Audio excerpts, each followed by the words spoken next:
this year. A big part of why the Cougars are so stinking good is Brenden Sander, the sequel, all MPSF second-team outside hitter. I thought it should have been first team, but whatever. Brenden, welcome back to Studio B. Brenden? What's up, guys? How's it going? Good. Fantastic. The Federation Tournament tomorrow. I always feel like we're in Star Trek or something. Yeah, when I say the speaking Federation of Tournament. Yeah, Federation, right? It's kind of fun. It is fun. Yeah. You were named to the second team in the league.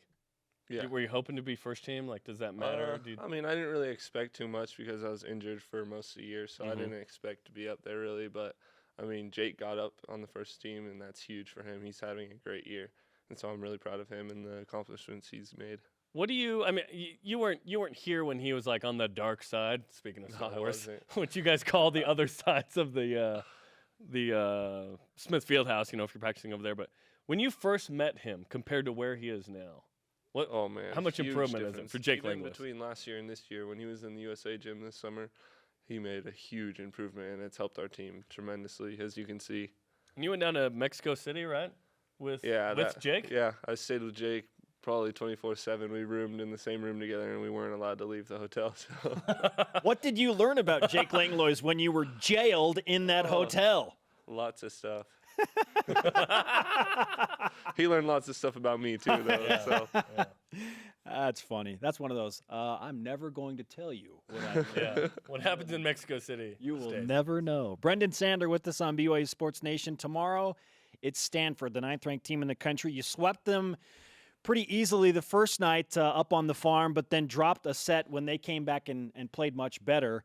What do you anticipate from Stanford in tomorrow's winner-take-all quarterfinal match? I expect them to come back like they did the second night when we went down to their house. They're going to play really well, and they're a team that can spark at any moment and beat any team, so we really got to get on them quick and show them that we mean business and get into the game. One of their best players, Jordan Ewart, hasn't played since those matches in February. Do you think he's going to play? I don't not know sure. his status either. We didn't know that until last night in film. We saw that for some reason he hasn't played, but we're preparing for everyone, so just like we always do. Stanford is traditionally a power. This year they're the 7th seed. They tied for the 6th spot. Yet the MPSF is always interesting, right? Like you guys, they have your attention, I imagine, in the quarters. Yeah. I mean, the only set spots for the MPSF rankings were us and Long Beach at 1 and 2, and then from 3 to 6 they were all tied for that spot, and then from like 7 and 8 they were both tied for that spot. So really, it came down to the final week about the rankings and who we were going to play in the quarterfinals. You get Stanford in the Smith Fieldhouse, and that's obviously an advantage because BYU is so good in front of their home fans, but playing in Palo Alto and dealing with the Stanford fans is an adventure in and of itself. They're famous for, like, some crazy stuff. I don't know if... They are, yeah. They're definitely famous for... They have not been as crazy as they have been in the past years, but they're still pretty crazy. But we had a lot of fans at the Stanford match, so they kind of drowned them out, too. So even there, did you feel like it was a home court advantage for BYU? we had a ton of fans there. Wow. And you didn't play in Poly, right? You played in, like, a smaller gym? Or did you play in The Poly? first night we played in their main gym, and then the second night we played in their old gym. It's funny because, and sometimes that's the scheduling thing, the men and women's basketball teams and then whatever. The basketball team was playing. But, like, UCLA, was it last year? They chose to play in a smaller venue. Yeah, they chose. This happens with BYU, right? Yeah, it does, because we always get the best crowds no matter what.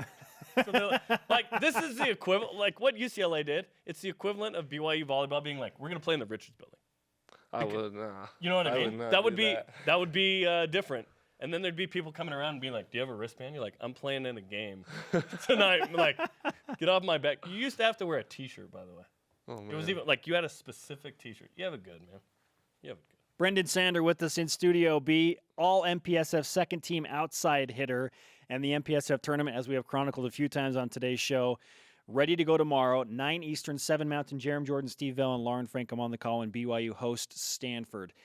You are undefeated as a team on the road in MPSF play, and it appears, if the seedings hold true, that after you beat Stanford, and I think BYU will beat Stanford, my opinion, but you'll be going to Long Beach. What do you think about playing in the MPSF semifinals not on your home floor?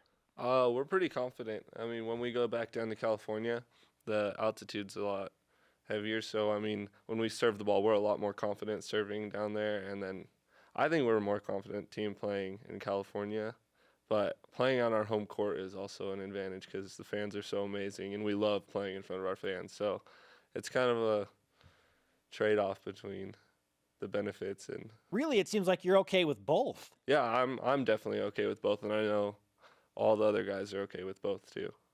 Do you want a piece of Long Beach State after those pair of matches? I mean, who doesn't? We definitely do. So Yeah.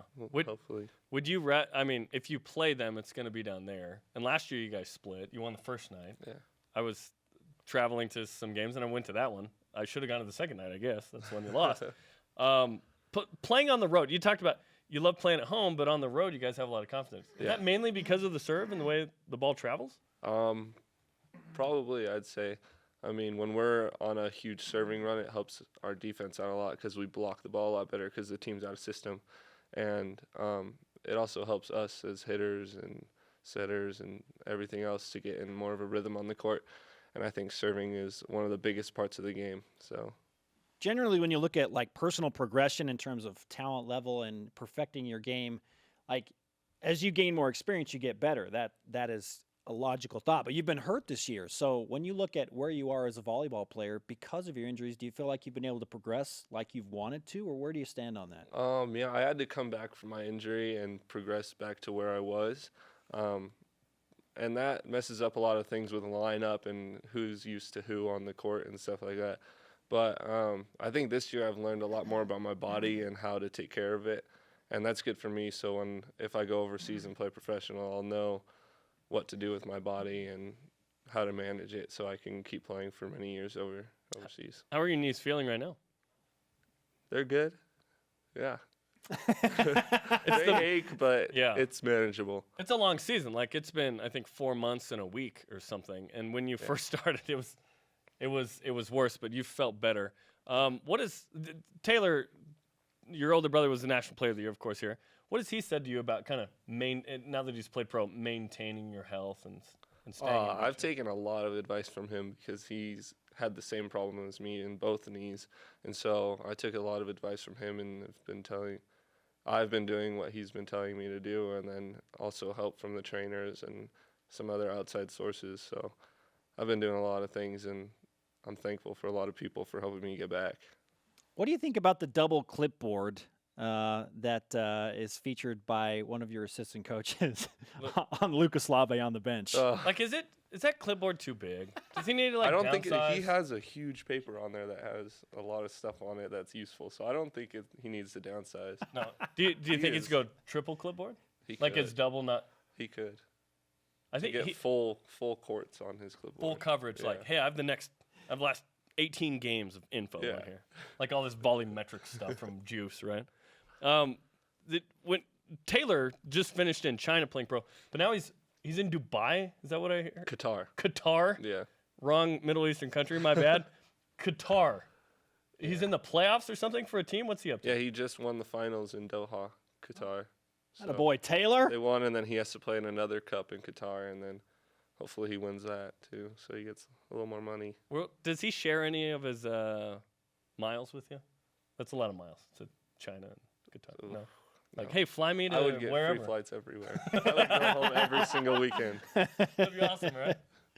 Brenden Sander with us on BYU Sports Nation. Let's give you some BYU Sports Nation karma for tomorrow's match against Stanford, and primarily for your knees, right? Yeah.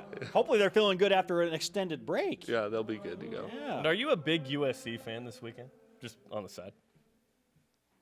Why not? Come on, man. But it's, BYU serves the ball well in California, so maybe there's something to that.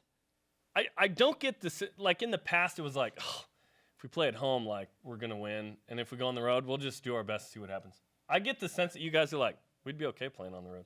Yeah, we're fine. We're definitely fine with both. That is a paradigm shift, I think, because of how well you guys have served. Absolutely. And let's talk about that. Last year, after the Ohio State match, it was like, man, that serve was tough to handle. Yeah, it was. So you guys, we talk about it, but you guys have actually done it, right? Which that's greater than talk. Let's improve the serve and let's put the pressure on. And in the meantime, you guys got good at serve receive too. What was that like to be like, okay, we need to improve on this, and hey, we're pretty good at it now? I mean, that's a huge stepping stone for us, and being able to serve hard improves our passing because, you know, how when we got to Ohio State in the finals last year, we couldn't really handle their serves as well. And I mean, this year, if we face that, we'll be more prepared for that because we have been serving a lot harder and in the court and more consistent.